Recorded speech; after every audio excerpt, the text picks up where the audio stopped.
is a big game hunting lodge. It's situated beneath a waterfall in the lush mountains of Ethiopia, where rugged terrain opens up the long sight lines and a stealthy underwater pathway.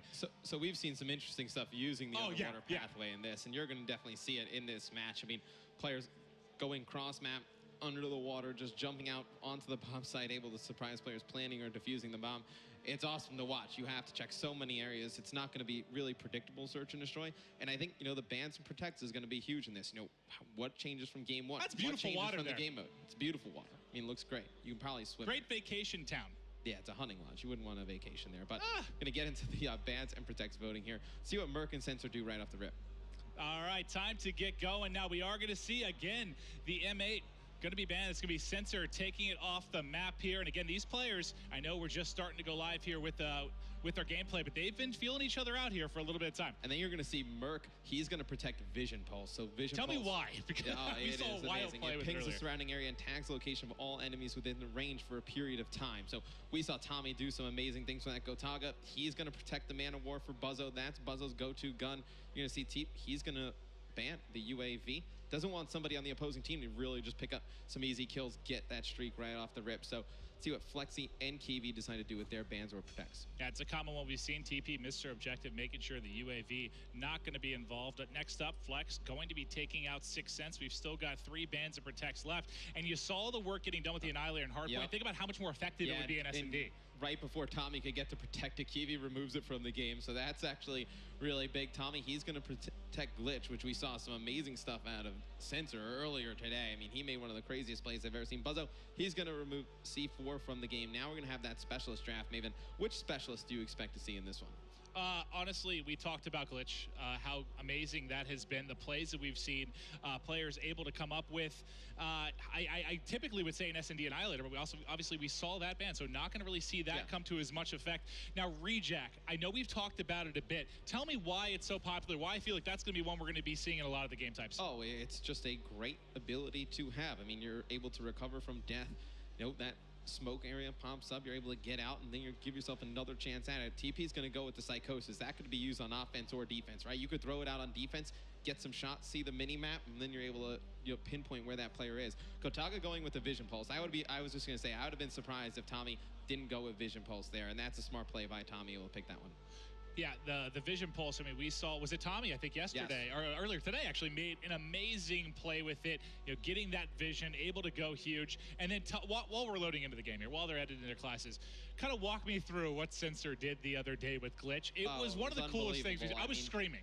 It's S&D on HUNTED. He's in the middle of the map. He has the specialist ability. There's a player using Reaper coming around the corner, knows where Sensor is. Sensor glitches as he gets hit. He goes to a building where he previously was, and then the guy with Reaper, he just looked like he had no idea what happened. He came around the corner, and he looked, and he's like, he's not there. And Sensor was able to pick up the kill. I think it decided the map, so it's a huge play. It was perfect. You just saw the other, you could see Sensor's point of view, and the other player just like head on a swivel. He's like, where did he go? Yeah. And the shots come in from behind. He gets cleaned up. I think it was like a 1v1 situation, too.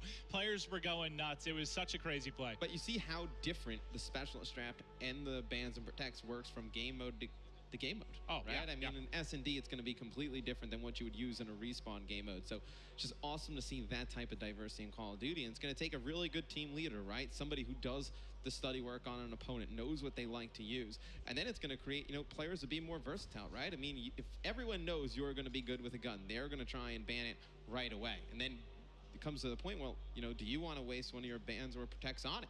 Yep. Is it worth it for your team? Absolutely. Or maybe you have another assault rifle that you're just as good at, or maybe you can switch over to an SMG because there's an assault rifle one of your teammates is better at. So for team play and just strategy, it just adds so much depth to the game. And just think about, all right, think back to Black Ops 2. We're talking S&D. Streaks that much more, well, I don't want to say that much more important, but the number of times you get them compared to a respawn make them that much more vital. You know, you may only get one shot at using some of these things. Now that you have the specialist to go with it, there's so much of this, I think this is this baiting game. You know, when are they going to use it? When is it up? There's so much more dynamic you use it and lose the round. That is huge. Oh, yeah, yeah. You need to win the round. You use those because it's huge for your team. We're going to jump right into the game. It seems like Merc busting out the sniper rifle here. I mean, we have to start with Merc, right? Yeah, I mean, when somebody's rocking the sniper rifle, got to show that action. You see he's got Rejack. He's got a pistol sidearm. What's he running for perks? He's got overclocked fast hands, primary gunfighter as well, so he's going to have 3 attachments there. Dead silence back. You need it in SND with those footsteps. And see what he's going to do off the rip. He's going to go to this left side. I saw them doing this earlier. Maybe watch this. They're going to cover for Tommy as Tommy is going to try and run on the wall on the side of that bridge and get to the opposing side of the map. Catches Gotaga off guard there. And that's incredible. Great stuff there. They're worried about the sniper of Merc. And then a lot of times where we've seen engagements here, as can he get a second? No, going to get tagged, hit markers for days. A lot of these pushes, a lot of the engagements has been coming kind of by that. There's an area up here where Kiwi was covering. He was covering the B bomb site. As we'll see, it's going to be Flex who would attempt to get forward here and push this, but everyone's rotating back. They know the bomb's here. Merc's set up. He's got the pistol out.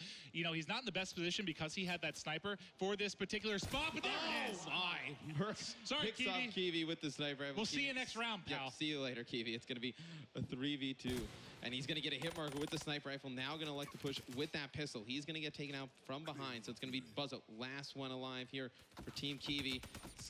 It's going to be a round one. Tagged up in Team TP, they take game one. They're looking strong here in game two, and you got to love that push by Merc and Tommy. You had them on the lower side of the minimap. Merc covering with that sniper. You called it perfectly. Tommy's going to use this wall run, get up close and personal, picks up the kill.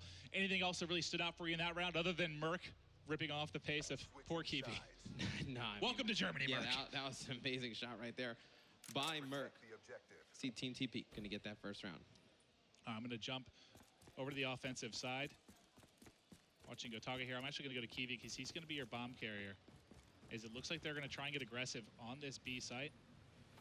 He's going to be tossing a grenade forward, able to get a hit marker, back him up. Let's see if he tries to get pushed forward and go for a quick plan here. Well, it's so dangerous to go towards this B site, right? Because if there's a player on the defensive and over at A, they can actually jump into that water, get cross map so fast, jump up right up and surprise you. See Tommy on the left-hand side with TP, going to gain some support fire, going to be able to take out Gotaga there. And you see the man of war in the hands of Flex, and he's going underwater, Maven. He's got that glitch to go as well. They've got the bomb planted. Can he make this sneaky play? He's going to get up here. You see it getting used. The hip fire coming in. It's going to be able to clean up the kill. That's all four down. That's going to be a defuse coming in. And it looks like he's actually going to leave it up to Tommy, I believe. Yep. Yeah, Tommy probably going to get... Oh, look how close he is. He actually gets his specialist going into the next round. So that is huge. So you see Flexi has it. Tommy has it as well. He drops it there for him. So do they use it to go up 3-0? Do they save it in case the other team makes a comeback? That's where the strategy comes in with the specialist abilities. All right, so far, we are 2 rounds in. You're seeing your round inning kill cam here, getting ready to go into round 3. You see Team TP already out to a 2-0 advantage, I believe, just due to time. We're going to be playing this, I believe, first to 4. First to 4, yep. Halfway is Team TP. Let's go over. I'm going to start off with the bomb carrier. TP is 3-0. And he's got his psychosis. I think we stay on with TP and see if he elects to use it this round. This would be a good round to use it, right? They can go towards B. Maybe he throws it around this corner. Exactly what I was thinking. So now, see, he's going to see the shots come in at the B bomb site. That player is going to fall back. And it's going to look how passive that player has. He's terrified right now. Does it work as well as TP likes it to do? Sensor pops out at the perfect time, able to take him out. Going to go crossmat with Flexi. He's actually pretty weak, has that glitch ability. Last one alive in a 1v3. I would not be surprised if he tries to use it this round, tries to clutch the situation. You know, you're already up 2-0. Maybe if he's able to get one. So he gets one. He's got the RC card. Does he elect to use it now, Maven? I'd like to see him try. He's in a 1v2. You're on the stream. Can you be Mr. Clutch? You're 4-0, but not able to win that gunfight. Can't control the spray. Gonna lose that one to Buzzo. Buzzo, I mean, he's been winning a majority of his one-on-one gunfights. You saw another reason why they're just absolutely dismantling Flex. They're able to get on the board here. And it just adds so many different, you know, questions to your game, right? You know, it's not only anymore, you know, all right, which bomb site are we going? What class are we going to run? It's like, okay, now we have streaks. Now we have specialist abilities. It's like, well, when are we going to run them? You know, do you use them together? Do you use, like, you know, a glitch to come out of the corner, then the Reaper ability, you know, to throw those drones out there and really try and confuse the opposing team? All right, let's hop on with Doug Sensor Martin, voted most likely to be in a reality show in 2016. We'll see if he can come up with some big plays. You see he does have his specialist ready. Yeah, and it just seems like they're just trying to get a pick here. He's going to have one player cross map. Merc nice shots coming in from taken Sensor. Down by Sensor, though, but Merc was able to get to this round. It's going to be a 2v2. Flex and TP versus Sensor and Buzzo. See TP going on that long flank. The RC car is out. See if he's able to pick one up. He's trying to get close, not able to do so. That RC car goes for a whirl right there. It's going to be Flex, the only one alive as TP's taken out by Sensor. Now we saw Flex trying to attempt a 1v3 last round, able to narrow it down to 1 versus 2 before he lost that gunfight with Buzzo. Let's see if he can do it here. He's got Sensor and his arch nemesis Buzzo to deal with right now. Well, he didn't use his ability in the last situation. Does he use it now, or does he let the game potentially get to a 2-2? He's going to pick up one on bomb. Sensor right around the corner. Sensor able to win the gunfight.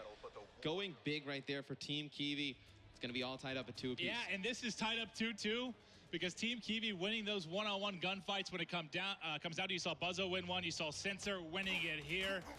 Accurate shots coming in to close it out. They tie it up 2-2. So first to 4, Maven, right? Yep, first to 4. This would be a pivotal round for a team to win. You expect them to use, if they have a streak, if they have a specialist ability, this is where you think the round would come into play. Well, let's stay with TP then. He has it up. He's going to have the bomb. No, actually, I'm sorry. Bomb is going, or switch over to TP. He's going to have the bomb. We'll actually stay with Flex, though, because he hasn't used it yet. He's held on to it for several rounds now. Is this something you use early, or you wait for that one-on-one, maybe 2v1 situation? I mean, no, that glitch ability, you want to use it when you feel like you're going to die in that gunfight. He's going to come directly to the right-hand side of Buzzo, able to pick him up. So huge first blood right there. He's going to get shot from behind. Didn't have an opportunity to use his ability. That's what I was wondering. As soon as I saw that player flanking on the minimap, I was like, is he going to try this out? Sensor has his as well. So if he gets pushed by the second player, maybe he decides to use it. TP too fast, though, out of the water.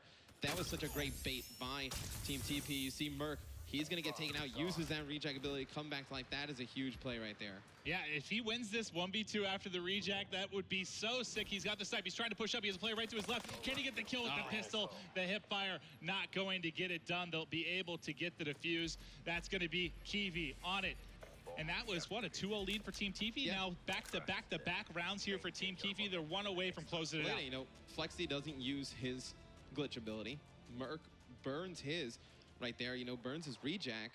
Now, Team TP doesn't really have much to work with. I believe Sensor still has his specialist abilities, so if they want to, they can really kind of go for the kill this round and put this game away. Well, that's what you're talking. That's what we were talking about earlier. Kind of, you get that lead. Do you want to use them early and just shut them out? Just snowball this, close it out.